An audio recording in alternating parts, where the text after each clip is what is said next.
The Who and How Club is sponsored by BetterHelp.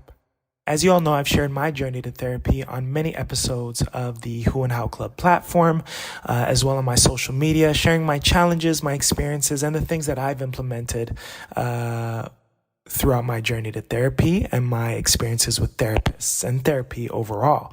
So if you'd like to start your journey to therapy, just like I have, what you would do is go to their website, which you can use the link in our bio and description of today's episode, which is betterhelp.com/whohow. And what you would do is answer a few questions, and BetterHelp will match you to a professional who has years of experience helping people with struggles and challenges just like yours. So once again, that's betterhelp.com/whohow and get a discount off your first month of therapy. Now let's get into today's episode.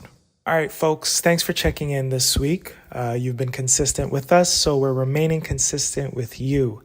Now, I shared last episode that we're sort of on a routine with episodes, right? I let you all know that we're sort of like on a three vibe rotation when it comes to episodes. The first episode is a solo episode, of course, when I just speak with all of you, check in, touch base on certain topics, certain themes, etc., right? Questions of the day, things going on in media, etc. Second episode, so week 2, we have a guest related episode, which is, when a guest comes and sits with me and we get to go more in depth with the who and how theme and platform, finding out who people are and how they became the who's that they are today. Now, on the third episode, the third week in our rotation, we call that guest spot episodes. So those are episodes where I, the host, the producer, creator of the Who and How Club, your confidant, the person who checks in with you, your fellow club member, where these episodes are where I get interviewed by other platforms. And we want to shed light on those platforms. So that's why we share those episodes on our platform as well. So, it's not just me speaking with people, but all of you are getting to know me in a different way, not just from me speaking to you or with you, but me making an appearance on someone else's platform in support of theirs, and them interviewing me and asking me some questions about who I am and how I became the who that I am today. Now, of course, we're all on our own journeys, and, the who are you question is a difficult one to answer because there is no one answer, and your answer may change depending on where you're at in your life. And we have to be okay with that. I'm going through a big shift, a big change, a big adjustment right now. And who I thought I was maybe a week ago or 2 weeks ago, maybe 2 years ago, isn't who I am today. That's for sure. And I know you all can relate to that. So today's guest episode, where you're going to get to know a bit more about me, or who I was at the time of this episode, which was about, I think maybe 2 years ago, I sat with Courtney, who is the host and creator of the You're Not Qualified podcast. Now, I listened back to the episode and I really liked how she did her intro and kind of, reeled the audience in and who she was about to sit with, which is obviously myself. She's from the States and I'm from Canada, so we kind of built a bridge there, and we really went in depth. But I really liked her questions. I liked her vibe. I like her voice. We also did a visual episode as well, which you can access on our YouTube, at Who How Club on YouTube.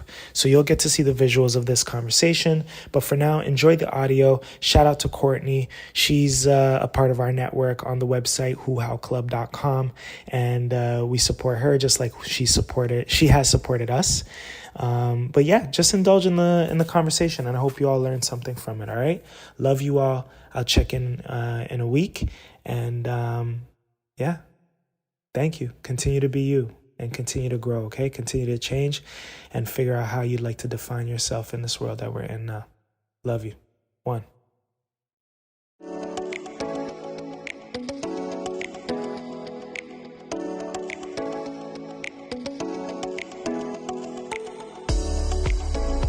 Welcome, imposters, to the You're Not Qualified podcast, and welcome back if this is not the first episode you're listening to, and thank you so much for coming back.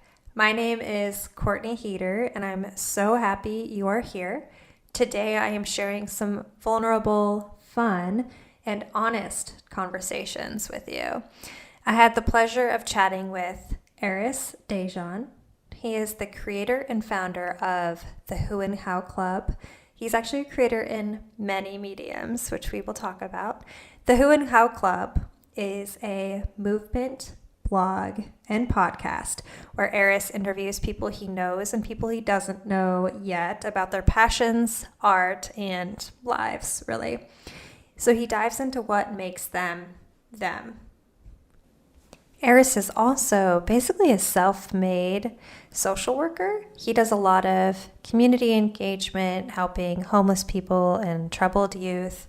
And he also grew up in the foster care system.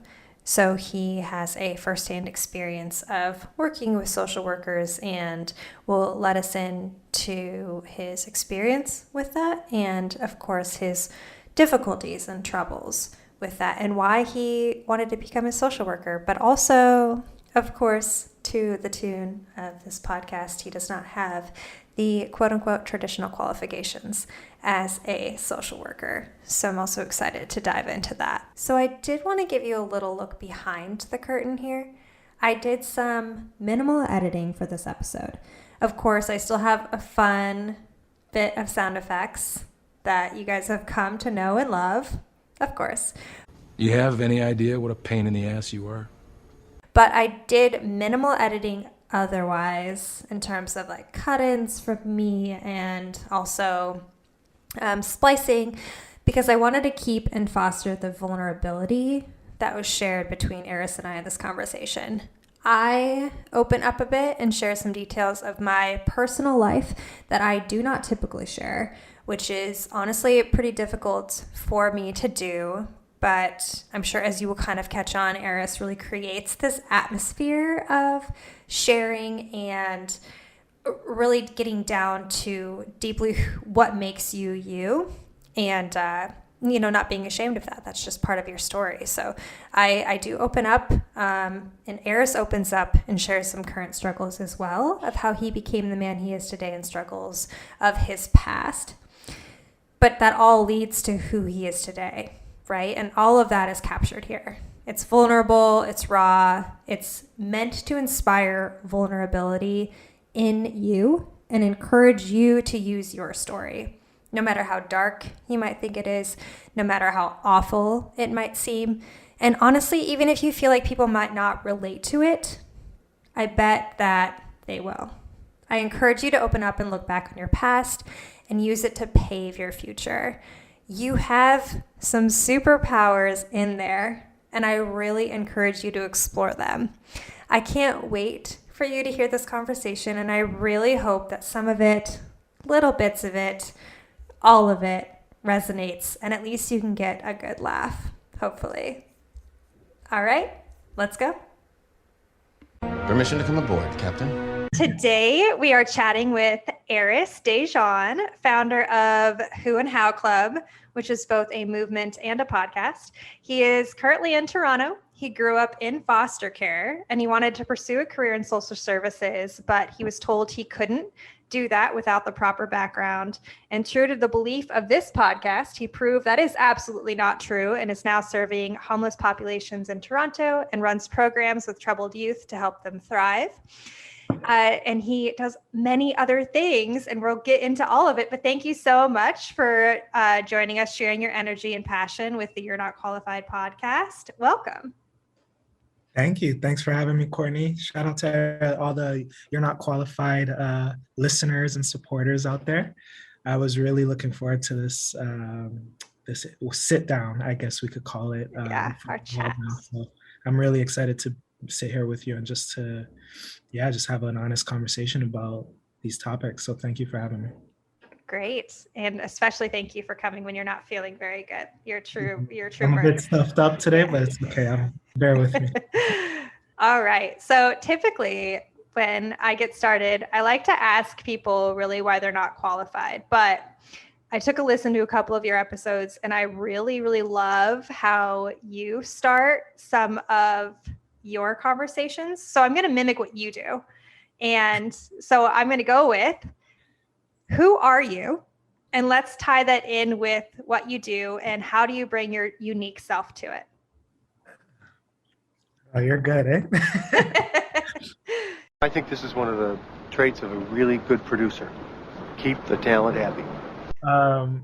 Who am I? And thank you for doing that and asking that question. I think it's important for us to figure that out, and ask each other like who we are as people, so we could really get to know each other and figure out how we define ourselves, especially to strangers. Like you and I have never met. So this is really our first time. So it's a good way to introduce, yourself to someone. So for me, how I would describe myself now and who I am, and it changes a lot. And that's what I kind of promote on the show, that it's ever changing. You'll never have like the one way to answer this question. But who I am right now is an individual who is really vulnerable, open to being vulnerable in his life right now, and pursuing therapy and learning how to give more than take. I'm a person who believes in love and life, and I look at everything as art. So even this conversation is an art form, and in fact, a lost art form, because a lot of people don't really know how to speak or engage in conversation like this anymore. So just true, honest conversation. So I just look at everything as art. And I do my best to find the art in everything that I do, even when it comes to working in the social services field or working with people, speaking with people, connecting. It's all art, Mm-hmm. I've been saying lately that we were created, so who are we not to create, So if we look at everything that we do as like some sort of creation that we're forming and we're partaking in, it's all art. So you'll find the meaning in everything if you look at things like that. So that's who I am, just a person who's open right now and who just loves to speak. Yeah, loves to engage. And on your current plane, you are really doing an excellent job with your engagement with the people, and you bring a lot to the world.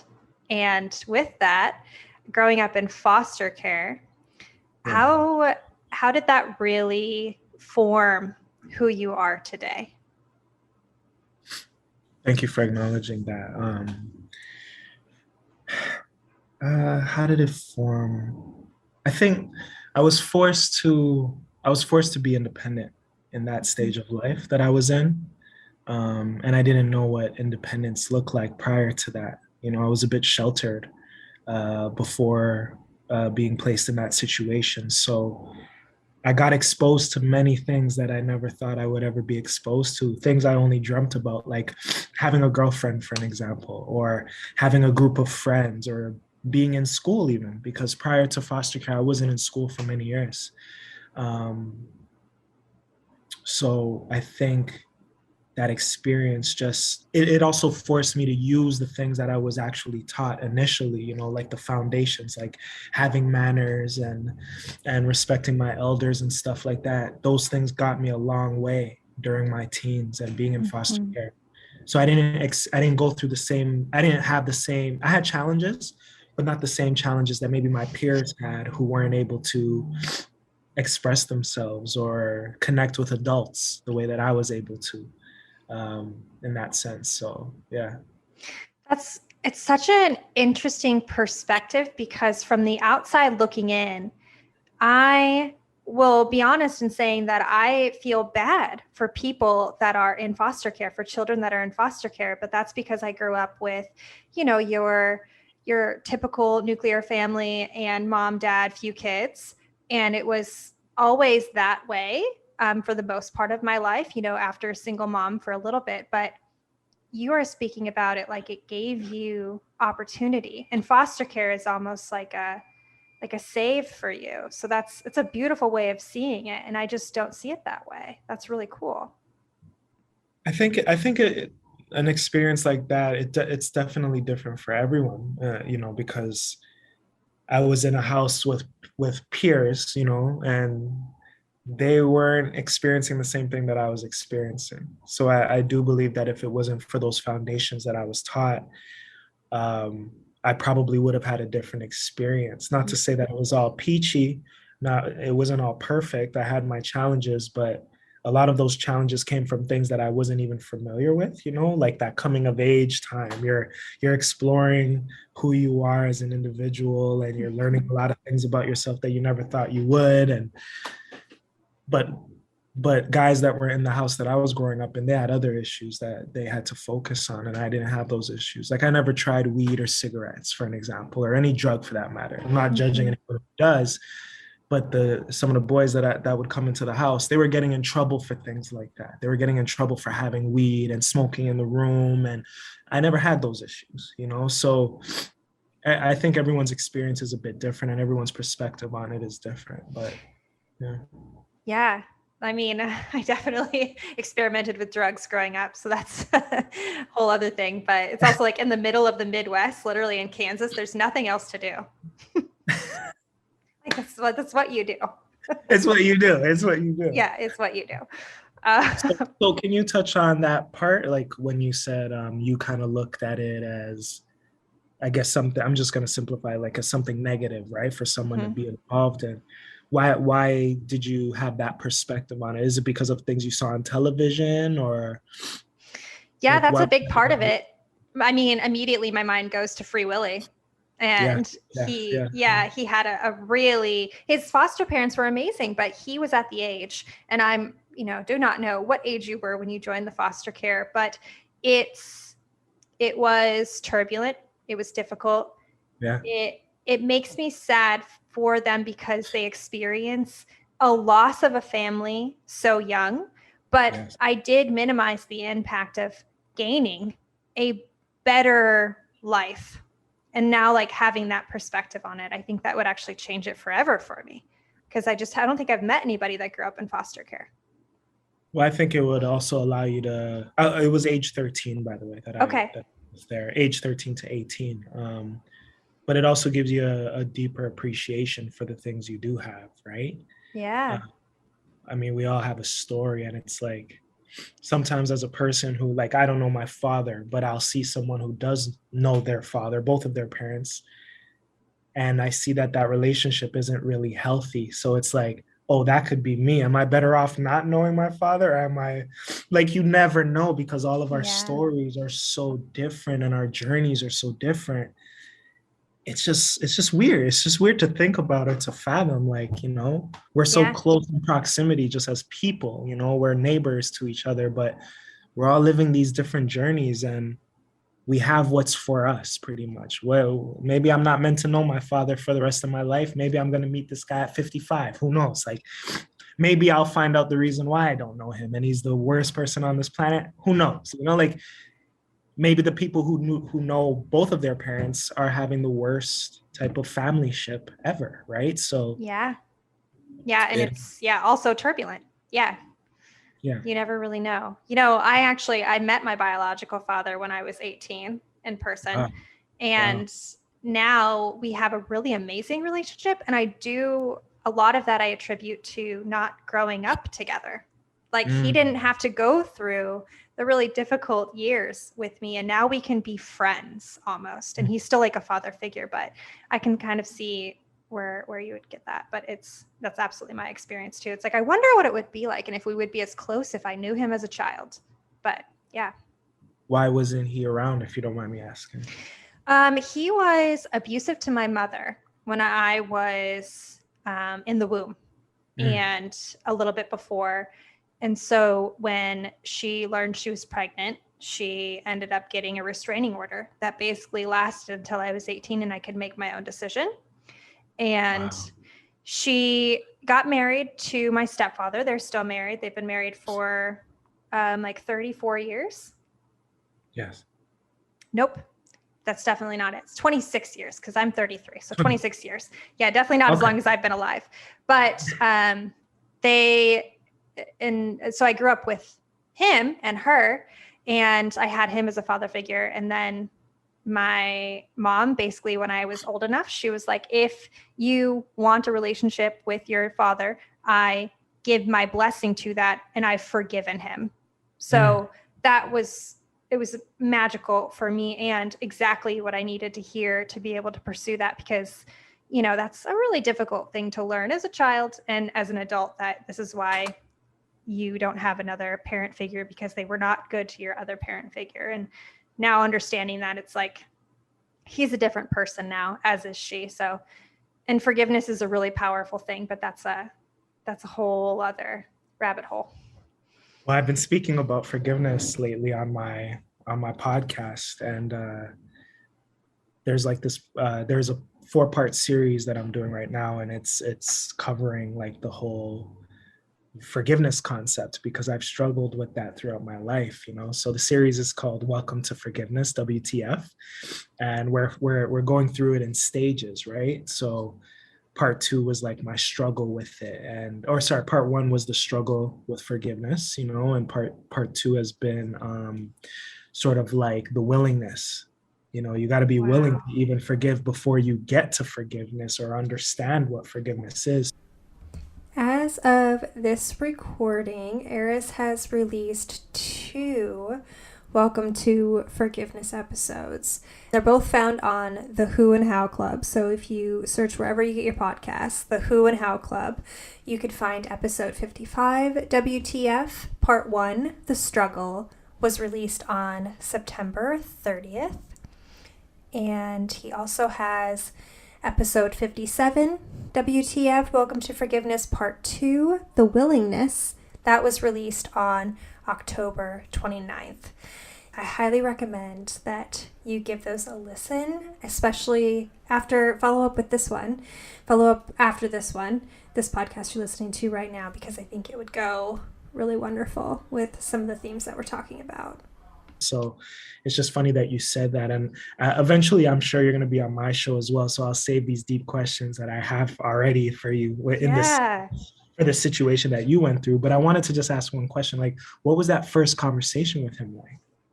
Oh my gosh. It was, so we were allowed to write, and I was allowed to call him on the phone, and he called me on the phone sometimes, as I was like in like the beginning of high school. That started, I think.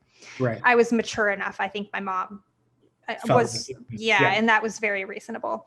But when I met him for the first time, so got my mom's blessing, I was living in Kansas at the time, and he lives in Minnesota.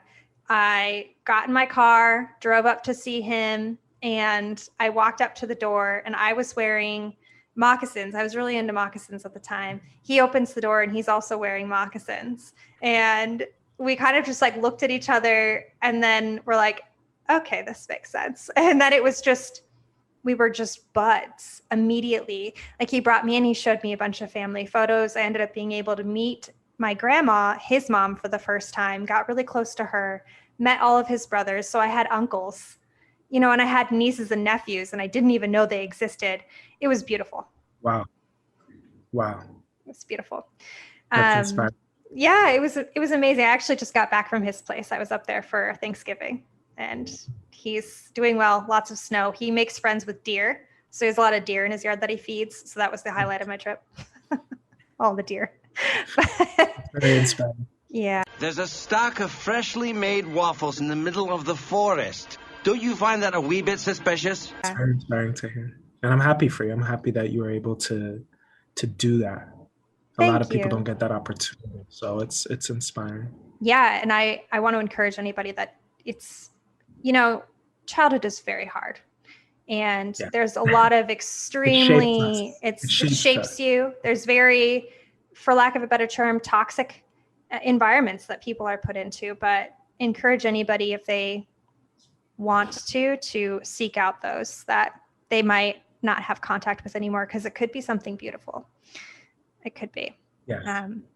So in terms of your foster care, you were in at 13, but you had an amazing relationship. Is that with your foster parents, and a pretty good experience, which I'm so happy to hear. Did that fuel you wanting to go into social services to kind of create that environment for other kids? Definitely. Yes. Because one thing that really stuck out, like just thinking about it now, is like, there were moments where I I had like workers, your workers, your social workers, and they would change a lot. They would, one minute they're here, the next minute they're not, until finally I landed on like my worker who I still speak to this day, or speak with, sorry. Her and I have touched base recently, actually. So she's been my worker ever since she's like the last worker, and that's it. But prior to her, um, I had a lot of turnover. So it affected me in a way because I would always have to restart and kind of share pieces of myself. And I didn't want to do that I realized in those moments when I would explain this to the workers, because I would be very closed off. It's like they didn't understand how you just coming in and just trying to get to know me, like you don't even know me. Like I have to now share all of this. Like you missed a couple of years or like a year, I already told the story to next guy or next girl, so now I got to do this again. And it kind of affects you. It's like especially for a person like me, I challenge people. So I'll put you through the ringer before you get comfortable with me, or before I allow you to get comfortable with me or me to you, because you got to earn my trust or earn my openness. So there were a lot of workers that came and went, and, they would ask me, what do I want to do, after high school and stuff. And I said, I want to do the same thing you're doing. I want to be present in young people's lives and not just like dip out when, I don't know, I get a new job or something. Or I want to do it the right way, not just disappear one day, like have a smoother transition. And they would tell me, oh, well, you got to go to school for this. You got to take this. You got to take that. And I'm like, I think I'll be all right. You're like, no, I don't. I'll find a way. Yeah. And we're just so anti that. Like it was unheard of, to like believe in yourself that much. So, yeah. Why did you choose not to go to college? Did you want to prove that you could do it without it? Yeah, I'm that kind of. You're that kind of guy. If maybe it's a Taurus thing, I don't know, but we're stubborn, and we're bullheaded. And the last thing you want to do is tell us what to do or what we can't do, because we won't even speak. We'll just do it and laugh about it later and be like, look, I did it, But I'm learning something in therapy lately, or as of recent. It's like you shouldn't do anything in spite of, because that creates some sort of toxicity as well in your life. Because if you're doing things in spite of or to prove something wrong, then are you really living for yourself or doing things for self and living in your truth? Or you're still connecting what you're doing to others? And it shouldn't involve others, what you do, your passions, et cetera, et cetera. But for me, it fuels me. So it's hard to run away from that, but I am learning that in therapy as of recent. But in retrospect, there are a lot of things I've done in my life in spite of, and it propelled me to the next level. So who's to say it's wrong or right? I don't know, but what do you think? No, I think it's right. I mean, and especially because it's not only right because it does better for you, it's right because you are doing so much better for everybody else. You help people. You help people through your podcast, and you help people through the community. I feel like you're using all of your powers of Taurus for good. It's right. I didn't look at it that way, but that's another conversation in itself about how we use our powers, like if you're using it for good for self and others, I think it's okay to do that. Yeah, and like screw the status quo. You're doing good. Yeah, I mean, this topic kind of came up recently because of my relationship with my mother and stuff, and I've kind of removed myself from her, my biological mom, and I've had to, I guess the type of conversation that has been brought up is like, oh, I'm going to prove to my mom that I can make it without her or whatever, even though I already have, but so my therapist jumps in and she's like, Arys, no, you don't want to do anything in spite of your mother. You just want to be Arys. But I'm like, but it fuels me, doc. Like, and what do you want me to do? I'm sorry. Like, it's working, So yeah. That's an interesting perspective, that spite has a very negative connotation. It does. But I'm seeing the other side of it. What's your side? I'm just curious. I'm seeing the side that wants you to be better. You're fueled, it lights a fire in you that you want to prove something to somebody. And I think that might even accelerate passion. It might accelerate growth if you're like, no, I'm going to prove you wrong. And then you figure it all out in, a week, versus if you don't have that fire under you, you might have a passion, but it's like just within reach. You don't have to go after it really quickly because you have nothing to prove to anybody. Right. But if you're proving yourself, then you're like, I'm going to show everybody, and I'm doing it tomorrow. And I'm doing it tomorrow. Has there ever been something like that for you, where something click off your, like something that, whatever the first thing that came to your mind is, like, when was there a time where you kind of did something in spite of, to prove like, I'm gonna elevate from this situation, or whether it was from a breakup or whatever, Yeah, I mean, definitely a breakup. But I mean, who doesn't have that? And some people go backwards, some people, yeah. Sometimes you're the best. Sometimes you're the best that person ever had, so it's hard to. Oh, Arys, it's everybody. Like I'm always the one that got away, like not to be that person, but they all know it afterwards. I'm with you. Oh, to be young and to feel love's keen sting. But no, that's really a big reason I started this podcast. Is I was told that really because it's very specifically, I couldn't be a scientist, or I can't pursue anything in the science realm because I literally went to college for literature, and they're like, you can't do it. You can't do it. And I'm like, watch me, and then I'll help other people do it too. Yeah. Are you a Taurus as well? I'm a Cancer. I'm a water baby, and I'm so emotional. Okay. Can you tell? But I'm very passionate. In the event of a water landing, I have been designed to serve as a flotation device. You're killing me today. Yes. That's July. You're in July, or? June. I'm right on the cusp. Yeah. Okay. Of Gemini too, but I really identify with Cancer. Very much. Your movement into social services, didn't go to college, you're doing it anyways. Tell me about your experience then in leading these organizations in your community, and how did that work? What obstacles did you face, and how did you actually do it? How did you get people to believe that you could? Good question. Very great question. Sorry.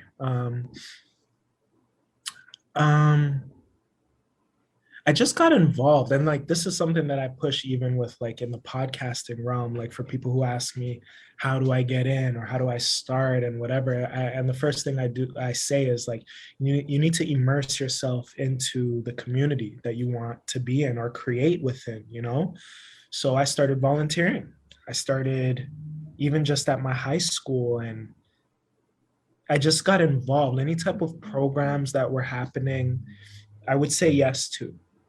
Because I think I was more open to just trying anything when I was younger, like whatever comes my way, I believe that it's in front of me for a reason, this opportunity, So I just started volunteering, and so I got involved with an organization and sort of worked my way up. And they gave me opportunities, which then led me into the management side of things. And I've been in management from a young age without having to work like frontline work, where a lot of people start in frontline, where I've been blessed to not start in frontline. I started directly in management when it came to working in the social services field, but running programs and being a coordinator and working in media arts programs and teaching youth how to, express themselves through poetry and creative writing and just media overall, or media arts it was just something that I feel like I was born to do. But a lot of the challenges that I came across was, now maybe school could have helped with this, but I think you battle with maybe like you just start to learn about things that you were never taught, or maybe not prepared for, like for an example, boundaries or professionalism, or realizing that in this role, you're looked at, you're an adult, you're not a youth. Even if you're so close to that age, that still you're still a very young person. You're an adult now and you're revered, because you're in this position and you have this title hanging over you, but you're still yourself. So you kind of battle with that. You battle with the systems that are in place that you kind of disagree with, because you're like, this isn't really for the youth. This is just to make money, or this might be exploitation, so you just battle with things like that when you get involved with these organizations. So those are some of the challenges that I faced, and I've learned a lot since then, since I've been in the field since I would say about like 18. Wow. Yeah, so I'm 32 now, so yeah, I've been learning a lot. So yeah, I'm still learning, Years and years of learning. I don't think that ever stops, huh? Like we always, every day, you can't even turn that off. Sometimes I wish I could just turn the brain off and stop learning for a little bit and just like, let me just savor. Okay. Like, can I be a robot for yeah, one day? Please. Yeah. And not be a person who is aware? Yeah. That ignorance is bliss is a real thing, right? But I feel like for us as people, at least you're a person who is open to learning. Some people, they block their learning. They think they know it all and they're done. Their limits, their capacities are like a bottle cap, but like maybe for someone like you and myself, our capacity is the actual bottle itself. So we're always digesting more, and you could fill us up with more and pour us out and fill us up with more because we're open to that. We want to learn, we're open, but some folks, their capacity is so limited, and they kind of put a brick wall up to learning new things. So yeah, it's a good analogy. And we like to also fill other people's bottles, and a lot of people want to keep the bottle to themselves. Oh yeah. Oh I'm dealing with that this week. Yes. Oh, really? Preach. We're givers. I feel you on that one. You can expand if you want. We don't have to talk about that. When you come on my show, we will. Okay. I wanted to give you the space if you wanted it, but your show. You're striking the nerve, but yeah. Sounds good to me. In terms of then the actual organizations that you do put on for youth, I'm super curious about how you impact in maybe even Toronto specifically, but the violence prevention and helping them navigate challenges in their life and really growth and learning potential. What does that look like on a day-to-day basis, and what are the organizations that you have now?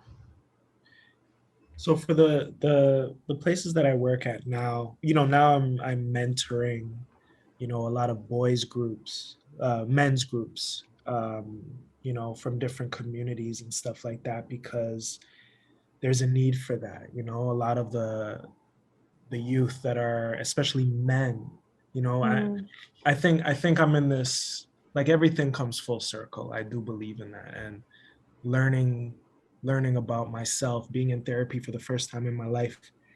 Oh, the first time in your life at 32. Yeah. Congratulations. Yeah. I'm glad you did that. Thank you. I started this past April, which is my birthday month. So my birthday present was therapy this year, and starting that and just going through the sessions that I've been going through and learning more about mental health awareness, mental well-being, just self-care, all of those things that are synonymous with each other, but a lot of people don't really know how to define those things for themselves individually. Those are like umbrella terms, you know what I mean? But it looks very different on an individual scale. So with the knowledge that I've been gaining through my experience, I've been realizing that it's really tough for men. Men don't share anything. Like, it's November 30th and it's Men's Health Month, and a lot of the people that I've been seeing posting about things like that, or men's mental health or health awareness, is women. Not even men aren't even posting stuff about their own month, and it's like, and it was some women, and it's not to take away from women, but a lot of these women who are posting or supporting these things haven't really sat down and spoken with a male. Yeah. It's just the fad of the month, like every Yep. month we get a new thing to partake and participate in, but are we really sitting down and speaking with one another? And that's what my show represents, and yours as well. So I got involved with a couple of new organizations where I'm mentoring youth, and I have this leadership role that I'm involved in, where I'm just meeting with men in groups and just picking their brains and teaching them how to express themselves. But I'm also learning from them as well. And this other organization, I'm mentoring one youth in particular. It's like a one-on-one thing, and he's so animated, and he's just so unique. He reminds me of like a younger version of myself, Yeah. But men need guidance too, men need support, boys especially, the young folks who will be our future. And then working with thank you, and then working with people who suffer from chronic homelessness, and those are all walks of life, not just youth. Those are adults, couples, people with pets, and those issues that they face are vast. We couldn't even fit them in a box even if we tried, so having to change my personality about 20 times a day. Oh my gosh. Based on who I'm dealing with, and communicating with and trying to support it, it takes a toll on you. So at the end of the day, you got to take care of yourself, but you forget to, because you're so drained after giving so much of yourself throughout a day or a week or whatever, in this field that we're in, because you're working with people. And working with people is never straightforward. It's very complex. So it is, especially being an empath. It's very draining. When you feel everything, you know what's not being said, and it's like you take that on. Yeah. So it's hard to manage that. So I'm learning how to manage things like that, and working with the men that I'm working with, the boys, whoever, so yeah. So what does Arys do to take care of Arys? What do you do for self-care? I did pose a question like this this month on my Instagram, because in celebration of Men's Health, I wanted to know what a spa day looked like for men, or what a me day looks like, because women are always sharing like, oh, I'm spa day, get the nails, the toes done, the hair did, whatever, right? But I realized that men also get their hair done, and that's a self-care day for men as well. It's just not acknowledged as such, so I wanted to kind of shed light on that. And going for walks and stuff is something that I do. I just take the dog and I walk around the block, and I never thought at my age I would enjoy a walk so much, but I feel like an old man, like I'm just going for a walk, and it sounds you sound old saying it, like, oh, I'm going for a walk, but walks really help you kind of decompress and reflect on things, and for me, going to the barbershop is a way that I it's like self-care for me, because it's another form of therapy, speaking with my barber and the kind of conversations that I have. I'm happy to hear that, because it's like that for women in our hairdressers. Like, I've had the same one for years. I have a lot of hair, so it's a lot of hours that I sit in that chair. And you just talk. What are you talking about? Like, what are the top 2 things you talk? Absolutely. Men ain't shit. Yeah. Yeah. No. This is like, we're just going to back up here and tear that all down here. No, it is a lot of relationship drama shit, but it's also. Okay. The moment you think you know what's going on in a woman's head is the moment your goose is well and truly cooked. Yeah. It's also pets. I love talking about pets. She has a dog. I had a dog, and then not a whole lot of current events, which is kind of a nice break, but we have to have to have those safe spaces to talk about like the relationship stuff, or you need that like soundboard, someone to kind of get that feedback and pick someone's brain, especially from a different generation. Oh yeah. And like his perspective. Yeah, she doesn't know me on a day-to-day basis. So it's like you can run things by her, like, is this crazy to think about? Like, yes. I wake up in the night in a murderous rage. Is this normal? Like, no, not actually. Exactly. You're killing me today. What about shopping? Shopping one of your Oh, absolutely. is shopping a thing for you? That kind My favorite pair of pants are because she had them. And then I was like, what are those? And I bought them and they're amazing. Shout out to Aritzia. yeah, yes. So that's how you kind of take care of yourself as well and kind of find some peace or solace in that too, right? Like going Absolutely. out to shop and getting your hair done and nails done and stuff. Yeah. I'll go to the comic book shop. Oh, And yeah. I'll buy like a new action figure to add to my collection. That really helps me kind of, recenter myself. And on Sundays, I kind of take time to myself. I disconnect from the Good. phone. I kind of fast from food, and I sit down and I kind of meditate and I write some things down to plan the new week. I look forward to my Sundays, but sometimes you can't wait till Sunday. You gotta do something now, I'm glad that you schedule that every week too. That's so important to have a regular care day, a scheduled care day. Yeah. Yes. I think that's important for everyone to do. I agree. Man, I need one of those soon. I think you should. Yeah. I think I should. Dedicate one day, just disconnect from any kind of things that tend to distract you throughout your week. Don't be afraid to disconnect from people either. It doesn't matter if it's family or whoever. Just, you deserve at least 8 hours. You give 8 hours a day, or how many hours a day, like, to others. So give that same amount of time to yourself once a week. Sit down with yourself, write some things in your journal, plan some things out. I love making lists. Record an episode of your show to yourself. Yeah, make some lists. Episode of the show to yourself. You're the second person to actually tell me that's a great idea. Because it probably inspires a lot of new ideas too. You're just talking. It's just like self-talking. Yeah, and then you get to listen back to it and be like, wow, okay. I get it. I'm more aware than I thought I was. You know, like, to listen to yourself and to just speak with yourself, All jokes aside, I truly, really love just saying that women are the superior species. I tell any man that'll listen to me, but really, men are not as supported as women. We know that they're not as supported as women in terms of mental health and mental health care, and as Arys is talking about, self-care. So it's vitally important that we take care of ourselves, right? And it might have this stigma around it that self-care is for women, self-care is weak, but it's not.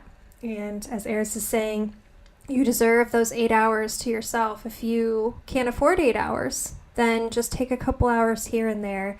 I also strongly urge absolutely everybody to try therapy at least and go consistently for a little bit, because you can unearth things that are just incredible about yourself that you had no idea, and it could propel you to a level of yourself that you didn't even know existed.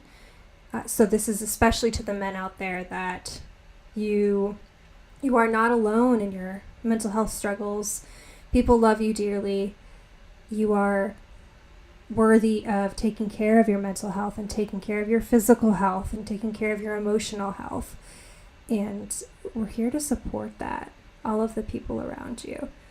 And if they're not supporting that, then they are not here for you. And that's a warning sign. But yeah, take care of yourself. Did you ever go through the hating the sound of your own voice? Because I'm just getting over that. I wouldn't say hating my own voice, but I had to find my own voice. I had to find it, like, even in music. Even with music, I had this confidence in myself. Like, I knew I sounded good, but I didn't sound how I wanted to sound. And how I sound today is exactly how I've always wanted to sound. So I feel like I went through that process of finding my voice, you know, that depth, that like I just sound more mature when I speak or when I'm conveying my message, and more confident as opposed to before where I sounded unsure. Like I'm sure I sound very different from episode 1 to like the latest episode, right? Or my first song I recorded to the latest one. So yeah. That's a really good segue into the Who and How Club. Tell me and the listeners what is it about? How do you inspire people through that platform? I just want people to start understanding that like they are the who's and how's of this world. Without, you know, it kind of connects to that saying like we make the world go round, which we do. But what I've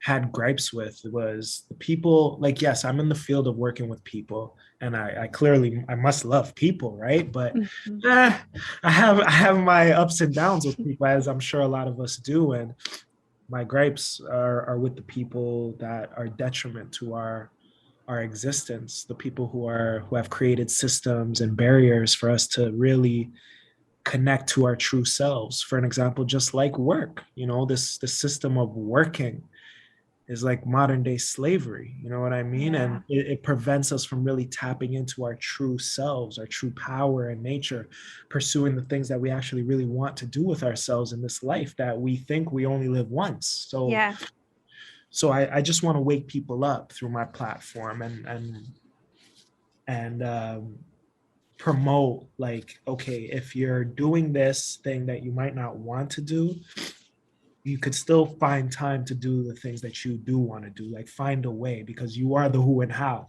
You can make it happen. You have the powers to do so. I've done it. And I continue to do it. So what's your excuse, right? Like, let's make it work. Let's make it work in whichever way we can. Hi, hello there. It's me again. This is just your episodic reminder that you can do it. You should do it. Now, go do that thing. Yeah. That's so applicable because, I mean, that is, I work a 9 to 5, you know, and I have this too. So it's like, and I wanted to do this. So you have to be absolutely diligent and passionate with yourself and allow yourself to have that, right? Like make time for what serves you. A lot of people they're like, I don't have the time. It's like, oh, you do. You do. You do. You got to schedule it somewhere, but put it in your calendar. If it's even an hour, you know, but you've got it. I love that.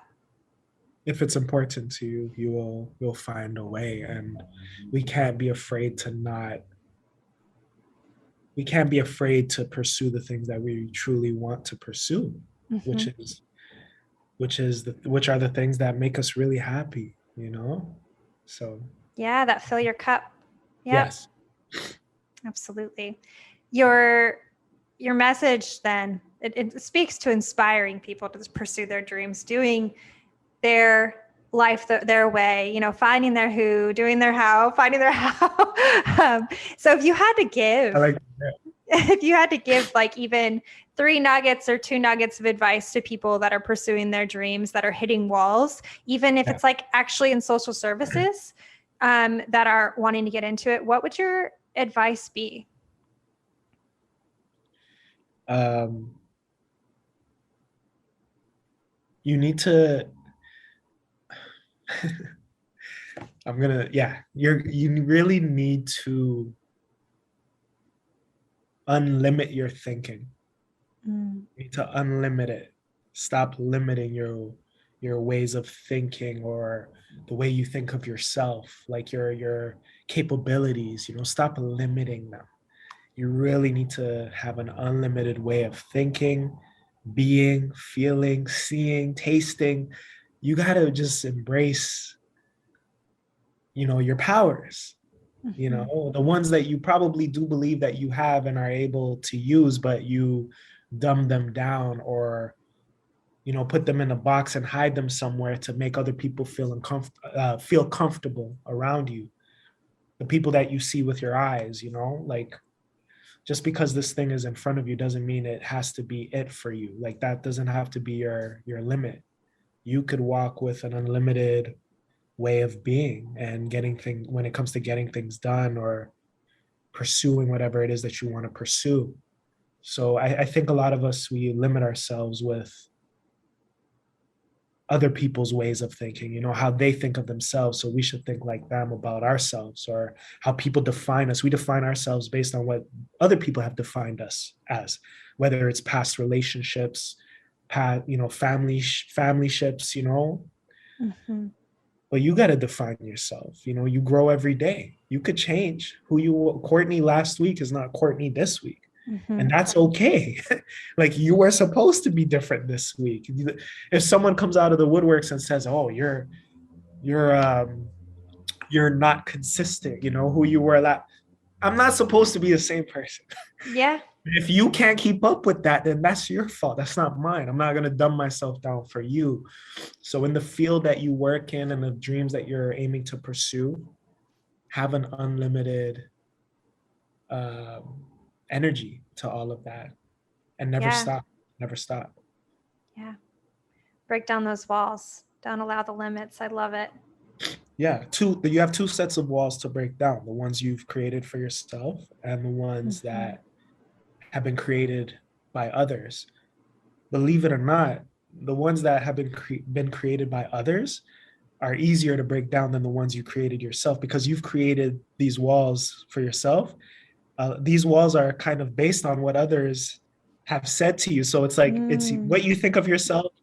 These set of walls are like, they're an amalgamation of the things that you think of yourself and what others think of. Oh yeah, that's so true. It's just like, it's a But terrible cesspool of crap that you tell yourself that you heard from other people or you heard from within. Yeah. And now you've believed in those things. So now you're telling yourself those things. So there are layers to these walls. But if, let's just say, you've always believed in yourself and then someone just comes and tries to put a wall up, it'll be easier to push that wall down because you don't even believe in it anyway. Like, whatever, your opinion doesn't matter. You're just someone that doesn't even really know me. Like, you got to be okay with that. Like, people who don't know you will always have something to say about you, but they don't know you. They don't know you. And it doesn't matter. Their opinion doesn't matter. It doesn't. It matters to them, but it shouldn't to you. It shouldn't to you. Yeah. Absolutely. Stay in your lane, guys. Yes. Except for you. Get out of your lane. Get out of your lane. Me specifically? No, the listeners. Yeah. Get out of your lane. Get out of your way. Yeah. Get out of your lane. Step out of that lane. Yeah. Step out. Yeah. Create a new lane. Exactly. Sometimes don't even use your blinker.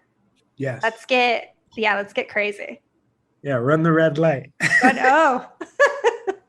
please don't. Please don't sue us. Yeah. No. Nobody is going to ride in the car. Why? Because it's dangerous. Why, Dangerous? Why, sure, every day you read about some car hitting a pedestrian. We're going to walk. I love that. I love that so much. Just unlimit yourself. It's really, I feel like I need to write that on the wall, you know? Me too. I need to remember this. I'm getting inspired just by speaking with you. So that's a new one. Unlimit yourself. Yeah. Unlimit yourself. What else do you have for people? What else should they know about you? I'm just open. I'm open to speaking with individuals, whether you're a stranger or someone that I know. I just love to create. I have a new song coming out this week, so I'm excited for people to really get the music side of me. And I've always been involved with music, but it's time to get back to it now, you know? So I'm in an inspired state right now in my life. I love it.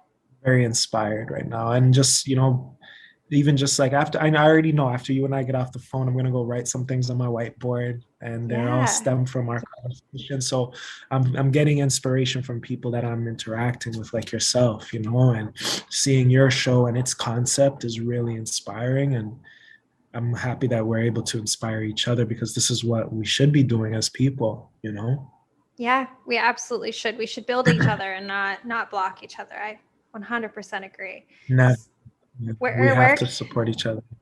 Where can people find you and your new music? So people could find me at Only One Arys, ONLY, the number one, ARYS, on all social media platforms. ArysDéjan.com is the website, and you can touch base with me on a weekly basis on the Who and How Club podcast, and just follow us at Who How Club on all social media platforms, or whohowclub.com is the website. And yeah, we could just hit me a line and let's just talk. Yeah. Love it. Well, thank you so very much for all of your immense wisdom. And I'm really excited to continue the conversation when you have me, and we can just dive into everything. I think it always has to be reciprocal. We have to pick each other's brains and learn about one another. Every single ounce of this conversation really spoke for itself. So I'm going to leave with just a little bit more at the end of this amazing conversation. And that is, unlimit your thinking. Unlimit yourself. Write that down on a sticky note, write that down on your wall, get it made into wallpaper so that your landlord doesn't kick you out for writing on your wall like a 5-year-old. But just do it. Unlimit yourself. I wanted to leave you with a bit of trivia, of course. Movember is an annual event every November. It's been around since 2004, and it's an annual event involving the growing of mustaches during the month of November to raise awareness of men's health issues, and that is men's health issues in the physical sense as well as the mental sense. So it was founded in 2004, the Movember Foundation, and it was started in Australia and New Zealand, spread all the way throughout the world. And then as of 2011, Canadians were the largest contributors to the Movember charities of any nation, and that is very applicable because Arys comes to us from Toronto. So thank you so much, Canada, for your amazing contributions to men's health. And if you're a man listening to this, you are supported, you are loved. Please go and get the mental health support that you really, really deserve. And one more fun little piece here. There's this football player, Marshawn Lynch, that had some very wise words to say that I think sums all of this up just so perfectly. Ready, friends? Take care of your mentals. Take care of your mentals. And I will see you next week. Bye.